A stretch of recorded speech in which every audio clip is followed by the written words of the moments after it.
Hello friends, मैं Sunil Rathore geography के इस ऑनलाइन क्लासरूम प्लेटफॉर्म पर आप सभी का एक बार पुनः स्वागत करता हूं। साथियों, अभी हम राजस्थान में प्रमुख बहुउद्देशीय सिंचाई एवं पेयजल परियोजनाओं के बारे में पढ़ रहे हैं। पिछली क्लास में हमने राजस्थान की कुछ प्रमुख बहुउद्देशीय परियोजनाओं को पूरा किया था। आज हम राजस्थान की एक महत्वपूर्ण सिंचाई परियोजना के बारे में पढ़ने जा रहे हैं और उससे पहले हम बात करेंगे राजस्थान में जो प्रमुख सिंचाई के साधन है तो उसकी हम चर्चा करने वाले हैं। जो साथी नए जुड़े हैं, जिन्होंने पिछला वीडियो नहीं देखा है, तो वो डिस्क्रिप्शन बॉक्स में जाकर हमारे उन वीडियोस को आप देख सकते हैं। चैनल को सब्सक्राइब करें और वीडियो आपको पसंद आते हैं तो उनको आप लगातार शेयर करते रहें। तो साथियों, शुरू करते हैं हम आज का अपना टॉपिक, राजस्थान की प्रमुख सिंचाई परियोजनाएं। और सिंचाई परियोजनाएं पढ़ने उससे पहले हम बात करना चाहेंगे कि जो राजस्थान में सिंचाई के प्रमुख साधन है, राजस्थान में सिंचाई के जो प्रमुख साधन है तो हम उन साधनों की बात करना चाहेंगे। तो सिंचाई के प्रमुख साधन, तो यहाँ हमारे राजस्थान में सिंचाई के जो प्रमुख साधन है उसमें सबसे महत्वपूर्ण साधन रहता है, वह रहता है कुएं और नलकूप। कुएं और नलकूप। तो साथियों, अगर हम बात करें कि राजस्थान में कुएं और नलकूपों से सर्वाधिक सिंचाई कहाँ पर होती है, यदि हमसे पूछा जाएगा कि कौन सा जिला है जहाँ पर कुएं और नलकूपों द्वारा सर्वाधिक सिंचाई होती है, तो कुएं और नलकूपों द्वारा राजस्थान में जयपुर जिले में सर्वाधिक सिंचाई होती है। और यदि कहेगा कि कुएं और नलकूपों से न्यूनतम सिंचाई कहाँ होती है, तो न्यूनतम सिंचाई होती है गंगानगर जिले में। गंगानगर जिले में, हालांकि जो गंगानगर है यहाँ पर सिंचाई होती है, राजस्थान में सर्वाधिक सिंचित क्षेत्र गंगानगर है, लेकिन वहाँ पर नहरों द्वारा सर्वाधिक सिंचाई होती है। तो वहाँ कुएं और नलकूपों का विकास इतना अधिक नहीं हुआ है। अब यदि हमें कहे कि राजस्थान में कौन सा क्षेत्र कुएं और नलकूपों के विकास के लिए सर्वाधिक उपयुक्त है, तो राजस्थान का पूर्वी मैदानी भाग कुएं और नलकूपों के विकास के लिए सर्वाधिक उपयुक्त है। हमने राजस्थान के भौतिक प्रदेश पढ़ रखे हैं।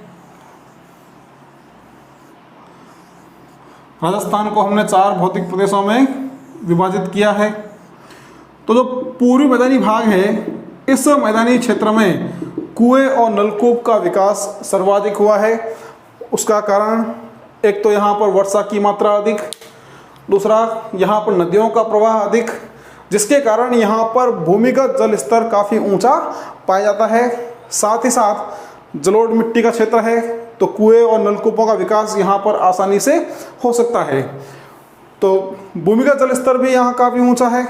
यदि हम पश्चिमी राजस्थान की बात करेंगे तो पश्चिमी राजस्थान में यहाँ भूमिगत जल काफ़ी गहराई तक पाया जाता है, तो वहाँ पर कुओं का विकास करना इतना आसान नहीं रहता है।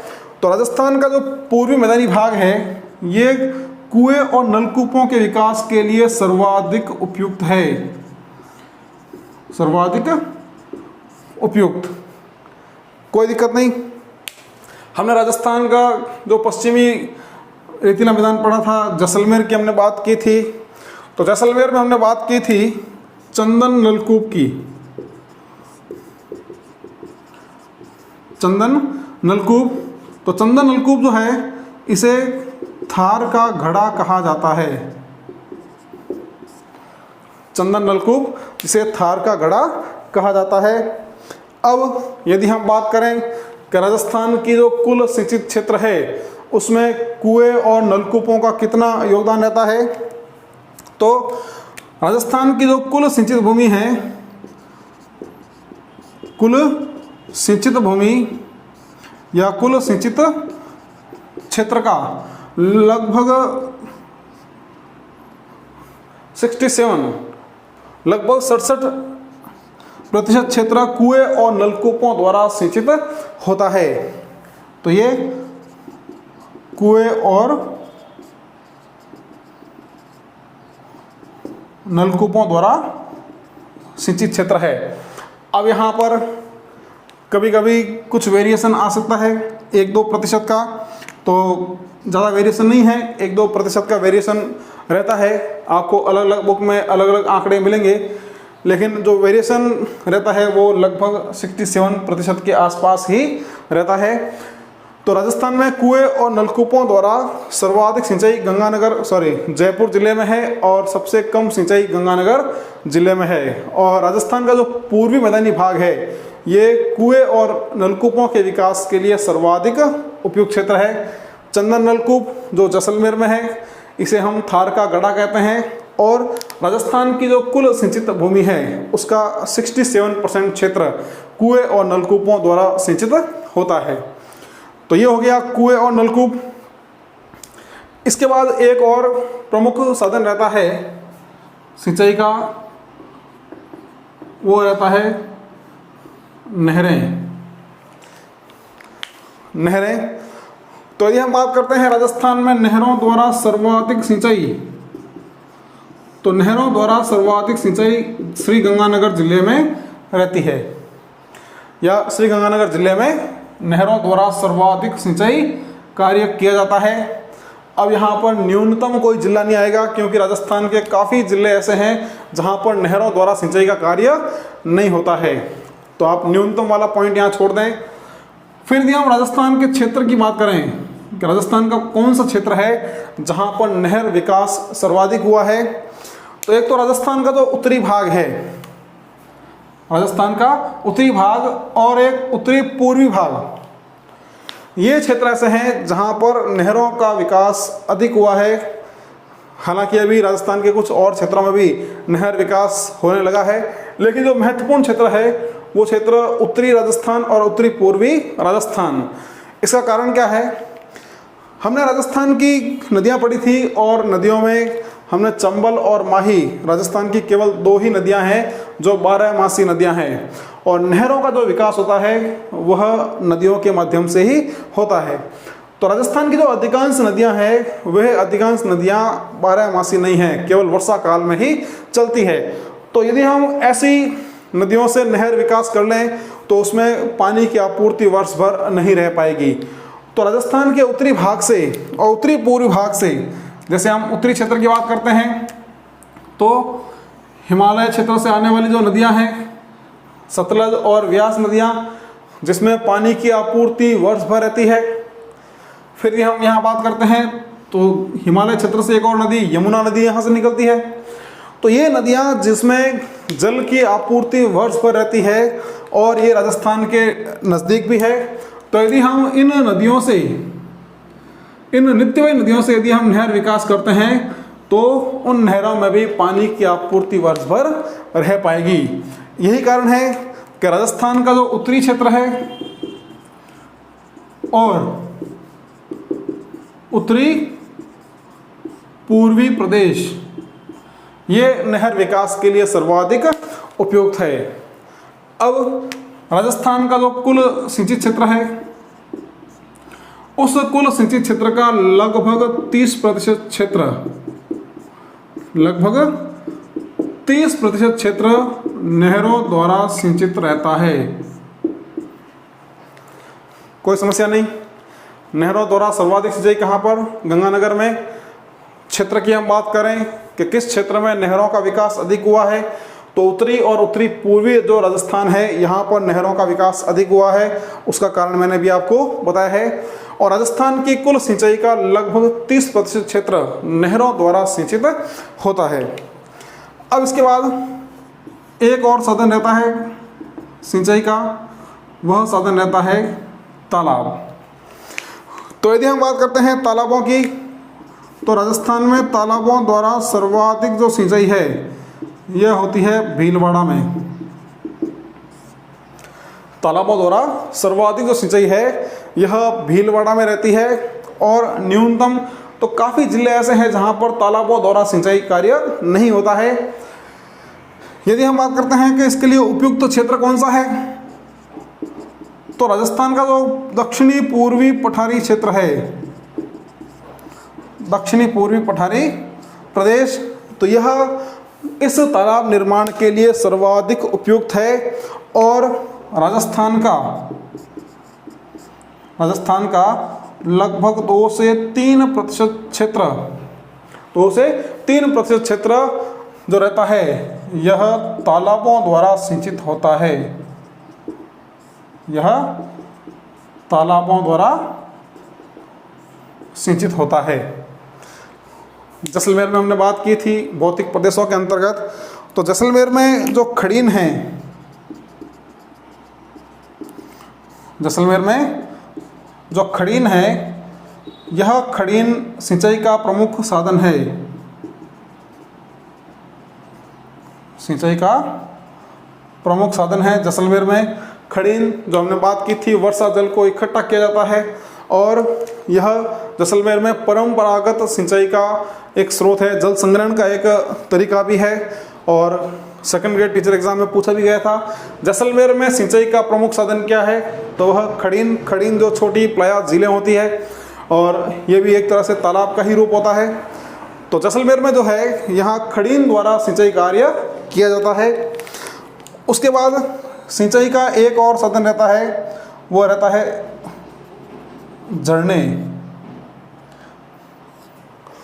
तो राजस्थान में केवल आप ध्यान रखें कि राजस्थान में झरनों द्वारा जो सर्वाधिक सिंचाई होती है, सर्वाधिक सिंचाई होती है बांसवाड़ा जिले में, बांसवाड़ा जिले में, कोई दिक्कत नहीं। तो ये राजस्थान में हमारे सिंचाई के प्रमुख साधन, आप चाहें तो एक बार इसका स्क्रीनशॉट सेव कर लें। चलिए अब हम बात करेंगे राजस्थान में जो प्रमुख नहरें हैं सिंचाई के लिए, जो इनका निर्माण मुख्य रूप से किया गया है, तो हम उन नहरों की बात करेंगे। और इसी क्रम में आज हम पढ़ेंगे राजस्थान की एक महत्वपूर्ण नहरी सिंचाई परियोजना जिसे हम गंग नहर के नाम से भी जानते हैं। तो आज हम बात करने वाले हैं गंग नहर परियोजना की। गंग नहर परियोजना, तो सबसे पहले तो आप इसकी कुछ बातें, विशेष बातें ध्यान रखें। इसके लिए जो सबसे महत्वपूर्ण पॉइंट है कि यह राजस्थान की पहली नहरी सिंचाई परियोजना है। पहला सवाल यहीं से बनता है कि राजस्थान की प्रथम नहरी सिंचाई परियोजना कौन सी हो जाएगी। तो नहरी जो सिंचाई परियोजना है वो हो जाएगी गंग नहर परियोजना। तो ये राजस्थान की पहली नहरी सिंचाई परियोजना है।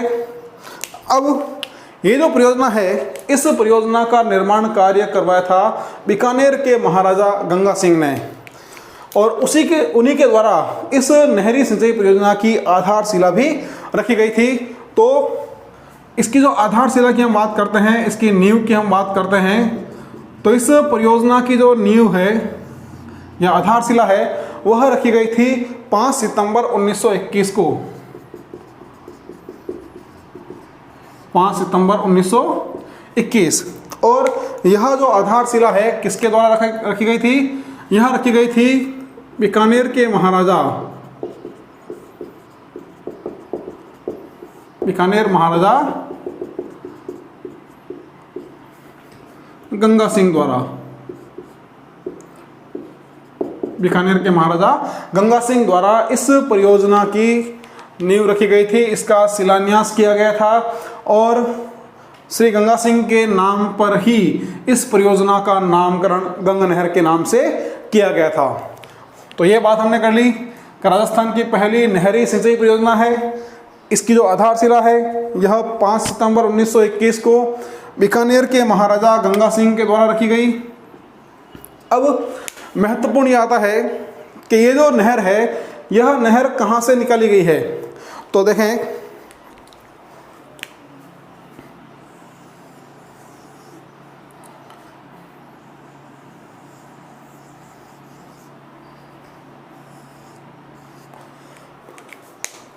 राजस्थान के उत्तर में पंजाब राज्य और पंजाब राज्य से प्रवाहित होती है सतलज नदी।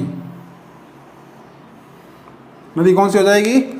ये नदी हो जाएगी सतलज नदी।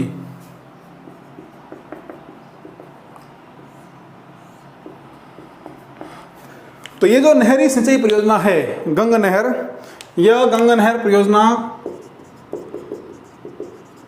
सतलज नदी से निकाली गई है, कोई दिक्कत नहीं।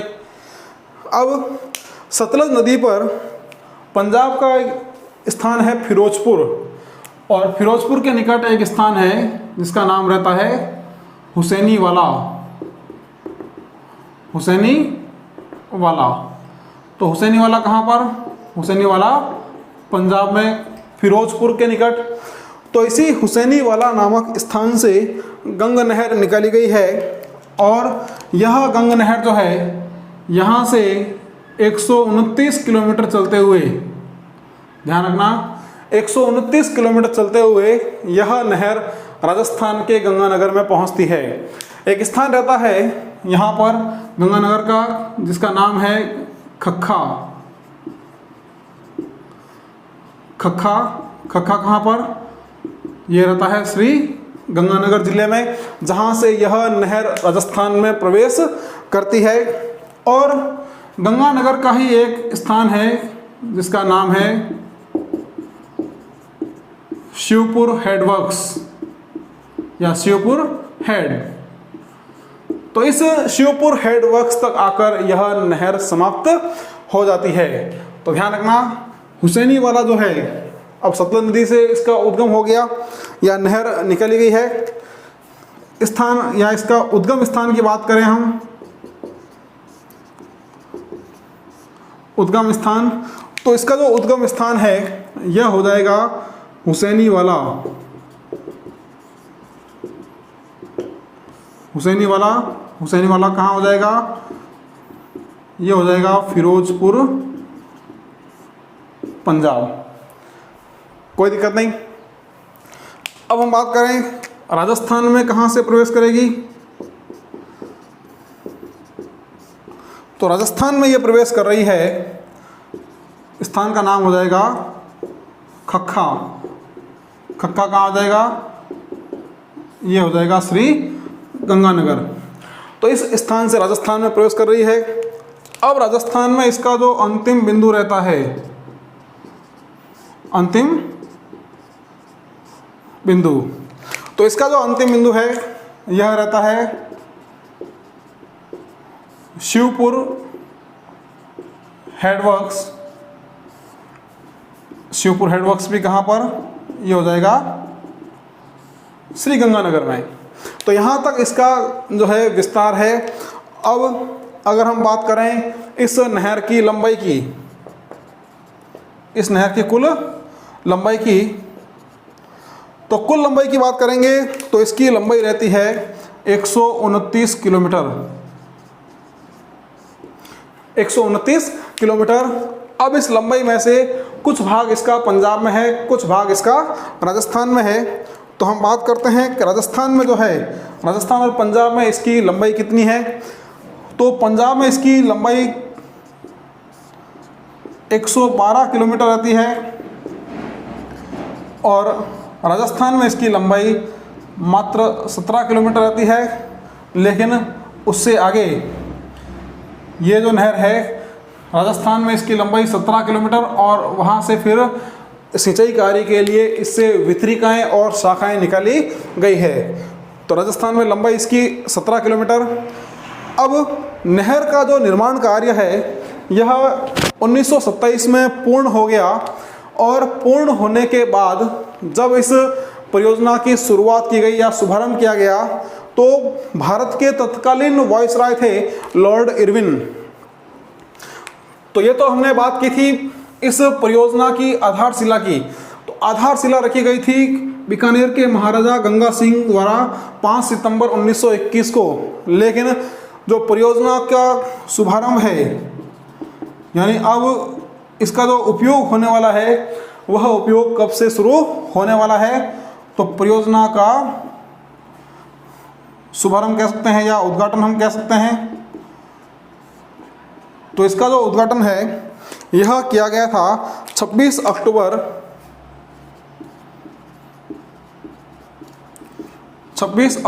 1927 को, 26 अक्टूबर 1927। और जो व्यक्ति थे जिन्होंने इसका उद्घाटन किया था वो थे भारत के तत्कालीन वायसराय लॉर्ड इरविन। तो लॉर्ड इरविन के हाथों से इस परियोजना का उद्घाटन किया गया था 26 अक्टूबर 1927 को। अब राजस्थान में यदि हम वर्तमान परिप्रेक्ष्य की बात करते हैं तो वर्तमान में इस परियोजना से श्री गंगानगर जिले को सर्वाधिक लाभ प्राप्त होता है। तो यहाँ हम अगर लिखते हैं सर्वाधिक लाभान्वित जिला, तो सर्वाधिक जो लाभान्वित जिला इस परियोजना से है वह रहता है श्री गंगानगर। तो श्री गंगानगर जिले को इस परियोजना से सर्वाधिक लाभ प्राप्त होता है। अब एक बात और महत्वपूर्ण यहाँ पे आप ध्यान रखें कि जो बीकानेर के महाराजा गंगा सिंह थे, तो गंगा सिंह के अथक प्रयासों से इनका जो सपना था कि मैं इस मरुभूमि के लिए जल की जो समस्या है उसको समाप्त करूं और इस क्षेत्र में सिंचाई, पेयजल और जो हरियाली यहाँ पे नहीं है तो मैं उसके लिए कुछ प्रयास करूं। तो उनके अथक प्रयासों से जो हिमालय क्षेत्र का पानी राजस्थान की मरुभूमि के लिए लाया गया था, इसी कारण जो बीकानेर के महाराजा गंगा सिंह है, इन गंगा सिंह को आधुनिक भारत का भागीरथ कहा जाता है। ध्यान रखना, आधुनिक भारत का भागीरथ। तो भागीरथ वो व्यक्ति थे जो शिवजी की जटाओं से गंगा नदी को धरती पर लेकर आए थे, ऐसा जो हम पढ़ते हैं। और गंगा सिंह थे जो हिमालय क्षेत्र के पानी को राजस्थान की मरुभूमि के लिए लेकर आए थे। तो इस कारण इनको, गंगा सिंह को आधुनिक भारत का भागीरथ कहा जाता है। आता है कई बार ये सवाल। तो यहाँ तक जो हमने चर्चा की है साथियों, ये हमने गंगा नहर परियोजना के बारे में की है। एक बार इसका हम रिवीजन कर लेते हैं कि जो गंगा नहर परियोजना है, यह परियोजना राजस्थान की प्रथम नहरी सिंचाई परियोजना है। और इस नहरी सिंचाई परियोजना की जो आधारशिला है, नींव रखी गई थी 5 सितंबर 1921 को बीकानेर के महाराजा गंगा सिंह के द्वारा इसकी नींव रखी गई थी। हिमालय क्षेत्र के पानी को राजस्थान की मरुभूमि में लाने के कारण इनको आधुनिक भारत का भागीरथ कहा जाता है। अब जो गंगा नहर है, यह गंगा नहर, यहाँ इसका जो उद्गम है, यह उद्गम होता है सतलज नदी से। पंजाब में जो फिरोजपुर नामक स्थान है उसके निकट एक स्थान है हुसैनी वाला, उस हुसैनी वाला से इस नहर का उद्गम होता है। और यह नहर यहाँ से चलकर श्री गंगानगर के खक्खा नामक स्थान से राजस्थान में प्रवेश करती है और राजस्थान में आने के बाद यह श्री गंगानगर के शिवपुर हेडवर्क्स तक आकर समाप्त हो जाती है। तो 129 किलोमीटर लंबी इस कुल नहर का 112 किलोमीटर लंबा क्षेत्र पंजाब राज्य में है और 17 किलोमीटर जो क्षेत्र है वो राजस्थान में है। उसके बाद 26 अक्टूबर 1927 को इस परियोजना का विधिवत शुरुआत कर दी गई थी। उस समय के तत्कालीन जो वायसराय लॉर्ड इरविन थे, तो उनके हाथों से इस परियोजना का जो है शुरुआत कर दी गई थी। और ये जो परियोजना है, इस परियोजना से सर्वाधिक जो लाभान्वित जिला है श्री गंगानगर जिला है। अच्छा, एक चीज़ और कि यदि हम कहें कि इस परियोजना से कितना क्षेत्र सिंचित होता है, तो लगभग 3.08 लाख हेक्टेयर क्षेत्र, 3.08 लाख हेक्टेयर क्षेत्र जो है वो इस परियोजना से सिंचित होता है। तो एक बार आप चाहें तो इसका स्क्रीनशॉट सेव कर लें।